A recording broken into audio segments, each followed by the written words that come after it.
Hello বন্ধুরা, কেমন আছো বলো? পুজো সবার কেমন কেটেছে? আশা করি খুব ভালো কেটেছে।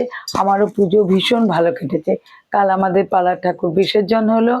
বিসর্জন দিয়ে ফিরতে ফিরতে আমাদের রাত্রি 12টা বেজে গেছে। তারপরে এসে সবাই সবার সাথে, বন্ধু বান্ধব সবাই সবার সাথে শুভ বিজয় করলাম। তার মধ্যে একটা ছোট্ট কথা বলি, আমাদের 3 বন্ধু ছিলাম। 3 বন্ধুর মধ্যে আমাদের অনেক বছরের বন্ধুত্ব। সেই বন্ধুত্বের মাঝখানে একটু চিড় খেয়েছিল, মনোমালিন্য হয়েছিল।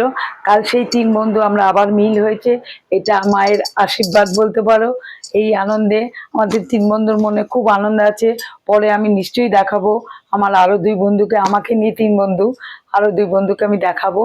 আমার চ্যানেল ফলো যারা করে তারা দেখতেই পারবে। তাই এই সব তো আছেই, একটু শেয়ার করলাম তোমাদের সাথে এই কথাটা। এটা একটা আমার কাছে আনন্দ লেগেছে, তাই তোমাদের শেয়ার করলাম। আর আমার চ্যানেল যারা ফলো করো দেখো, তাদেরকে জানাই আমার তরফ থেকে শুভ বিজয় আর প্রীতি ভালোবাসার শুভেচ্ছা। সবাই ভালো থাকো, ভগবান সবাইকে ভালো রাখো।